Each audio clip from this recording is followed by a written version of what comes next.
नमस्ते बच्चों। आज हम लोग देखेंगे कि जब भारत में दिन होता है तो कुछ ऐसे देश हैं जहाँ पर क्या होगा। जैसे कि देश है कनाडा, दिन या रात होगी तो वहाँ रात होगी। जापान दिन होगा। मैक्सिको वहाँ पे रात होगी। ऑस्ट्रेलिया दिन होगा। ब्राज़ील वहाँ रात होगी। दक्षिण अफ्रीका वहाँ दिन होगा। जरा विचार कीजिए, पृथ्वी जो है वो सूर्य के चारों ओर किस तरह प्रदक्षिणा करती है, उससे क्या होगा। तो पृथ्वी सूर्य की चारों तरफ जो प्रदक्षिणा करती है वो है परिक्रमण। परिक्रमण यानी पृथ्वी अपनी धुरी पर घूमते घूमते सूर्य की भी परिक्रमा करती है। सूर्य की एक प्रदक्षिणा पूरी करने में लगभग 365 दिन का समय लेती है। यानी हमारी पृथ्वी अपनी धुरी पर भी घूमती है और सूर्य के चारों तरफ भी चक्कर लगाती है, और ये चक्कर उसे लगाने में 365 दिन का समय लगता है। इस समय काल को हम वर्ष कहते हैं, यानी इसे हम वर्ष कहते हैं, यानी एक वर्ष। आकाश में पृथ्वी को इस तरह निरंतर घूमने के लिए एक काल्पनिक मार्ग निश्चित हुआ है। यानी पृथ्वी आकाश यानी जो सूर्य के चारों तरफ घूमती है तो एक अपनी काल्पनिक कक्षा में घूमती है। इसे हम भ्रमण कक्ष यानी ऑर्बिट कहते हैं। पृथ्वी की कक्षा वृत्ताकार नहीं है बल्कि लंब गोलकार है या अंडाकार है। यानी पृथ्वी जिस कक्षा में घूमती है वो सर्कुलर नहीं है, लंब गोलाकार है या अंडाकार है। इसी वजह से वर्ष भर पृथ्वी और सूर्य की दूरी एक समान नहीं रहती है। एक समान यानी जो एक मिनट में 1760 किलोमीटर की गति से पृथ्वी सूर्य की परिक्रमा करती है।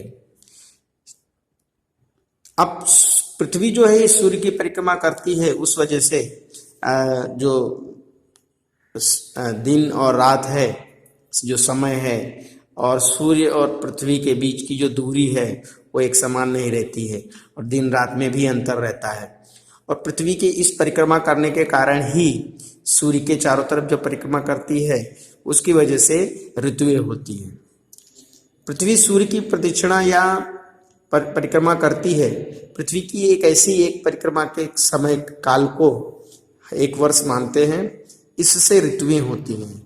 ऋतुओं के होने में परिक्रमा के उपरांत पृथ्वी की धुरी का झुकाव भी बहुत महत्वपूर्ण है।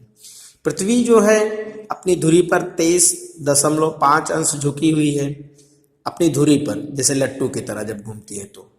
और कक्षा के साथ जब वो सूर्य के चारों तरफ चक्कर लगाती है तो अपनी कक्षा के साथ 66.5 अंश का कोण बनाकर घूमती है। पृथ्वी की धुरी झुकी होने के कारण ऋतुएं होती हैं।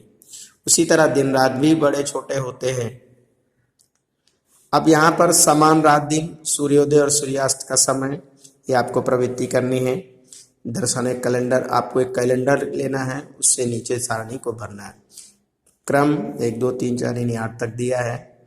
मास 21 मार्च को, सूर्योदय, सूर्यास्त, दिन का घंटा और मिनट। यानी आपको ये लिखना है कि भाई 21 मार्च के दिन सूर्योदय कब हुआ, मान लीजिए 5:40 पे हुआ। सूर्यास्त 7:05 पे हुआ। 21 अप्रैल को 5:45 पे सूर्य उदय हुआ। सूर्यास्त कब हुआ, 7 बजे। 21 मई को 5:50 पे सूर्यास्त, 6:50 पे। 21 जुलाई को 5:57 पे और ये 6:45 पे। 21 अगस्त को 6 बजे सूर्य उदय हुआ और 6:40 पे डूब गया। 21 सितंबर को 6:10 पे सूर्य उदय हुआ और 6:35 पे डूब गया। 22 दिसंबर को 6:20 और 6:30 पर। और इन सब के बीच में कितना समय आया वो आपको लिखना है कि भाई दिन और यानी दिन का घंटा और मिनट कितना रहा है इनके बीच में, वो आपको लिखनी है। ये आपकी एक प्रवृत्ति है। अब यहाँ पर दिया गया है कि समान दिन और रात। ये देखिए एक चित्र देखिए, ये कर्क वृत्त है, ये विषुवत वृत्त है, फिर ये मकर वृत्त। जो कर्क वृत्त है और मकर वृत्त है ये सूर्य है। जीरो लाइन जो हो गई है वो विषुवत रेखा की है। 23.5 उत्तरी अक्षांश उत्तर की तरफ है, ये 90 अंश उत्तरी ध्रुव। दूसरा 66.5 अंश। तीसरा नीचे की तरफ आएंगे तो 23.5 दक्षिणी मकर वृत्त आता है। फिर 66.5 पर दक्षिणी एंटार्कटिक वृत्त दक्षिण ध्रुव आता है। फिर 90 अब ये जो है यहाँ पर देखेंगे कि सूर्य की किरणें विषुवत वृत्त पर सीधी पड़ती हैं। तो यहाँ पर जो दिन और रात है, यानी यहाँ पर दिन बहुत लंबे होंगे। कर्क वृत्त और मकर वृत्त पर भी सूर्य की किरणें पड़ती हैं, यहाँ पर और यहाँ पर। तो यहाँ पर भी जो दिन है वो मतलब सम दिन रहेगा।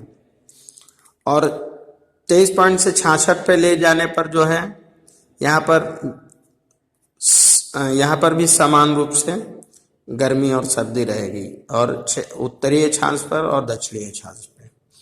और जो भाग 66.5 के ऊपर आते हैं वहां पर तो सूर्य का प्रकाश बिल्कुल नहीं पहुंचता।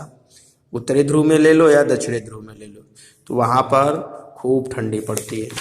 तो इसको हम यहाँ पर देखेंगे।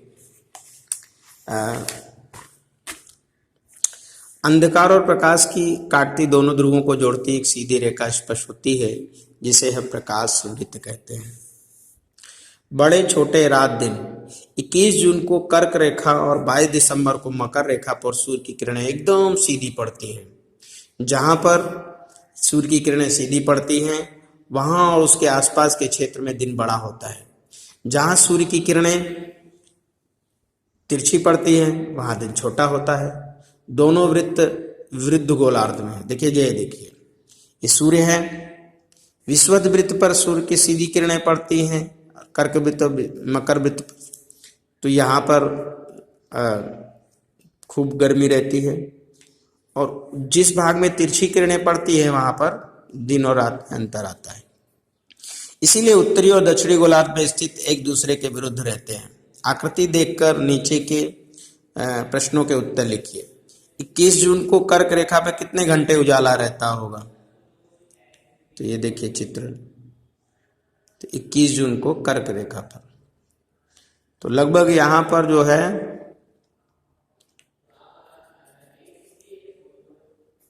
14 घंटे उजाला रहता होगा। कर्क रेखा पर मुख्य रूप से किस ऋतु का अनुभव होता होगा? यानी 21 जून को जानते ही है भारत में उस समय गर्मी की ऋतु, कौन सी? गर्मी पड़ती है। और 21 जून को दिन और रात की लंबाई की स्थिति क्या होगी? तो दिन और रात लगभग दिन बड़ा होगा,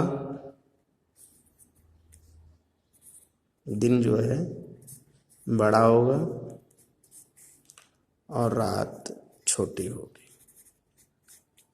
रात छोटी होगी। 21 मार्च और 22 दिसंबर को मकर रेखा पर क्या होगा?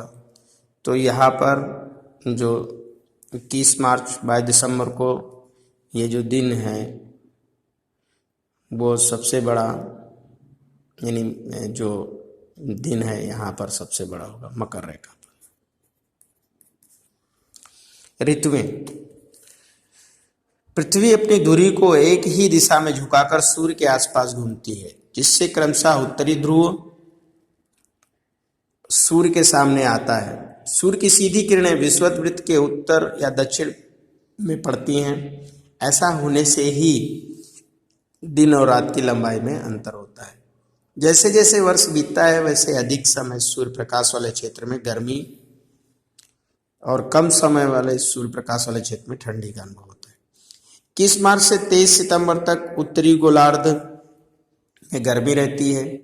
ठीक उसी समय दक्षिणी गोलार्ध में ठंडी ऋतु का अनुभव होता है। ऋतु परिवर्तन मानव जीवन को सीधे असर करने वाली घटना है। अब यहाँ पर देखिए एक चित्र दिया है कि जो सबसे बड़ा दिन 22 दिसंबर सबसे छोटा दिन, और ये जुलाई अगस्त ये सम दिन रात और सम दिन रात दिया गया है। यहाँ भारत में मनाए जाने वाले त्यौहार और ऋतुओं की सूची दी गई है। विभिन्न देशों में हमारे इन त्योहारों के समय कौन सी ऋतुएं होंगी खोजिए। जैसे जब त्यौहार और ऋतु, भारत में होली है तो इसमें गर्मी का मौसम है, दिवाली ठंडी, नाताल ठंडी। उस समय केनिया में कौन सा त्यौहार मनाया जाता है? जापान में कौन सा त्योहार मनाया जाता है? यूएस में कौन सा त्योहार मनाया जाता है? और कौन सी ऋतु होगी? तो केनिया में उस समय गर्मी की ऋतु होगी। जापान में भी गर्मी होगी। यूएसए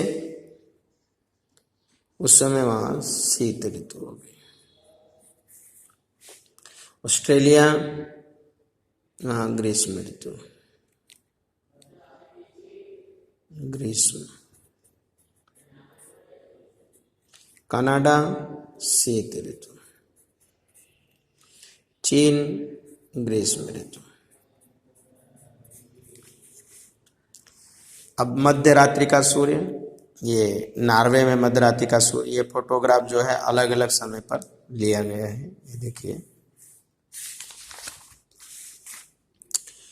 यूरोप के नॉर्वे देश में मई का जब महीना आता है तो उसके मध्य से जुलाई के अंत तक सूर्य अस्त नहीं होता है, यानी वहां पर सूर्यास्त होते होते ही सूर्योदय का उदय हो जाता है। नॉर्वे में रात्रि के 12 बजे भी हमें सूर्य देखने को मिलता है, इसीलिए इसे कहा गया है मध्यरात्रि का सूर्य। जय हिंद।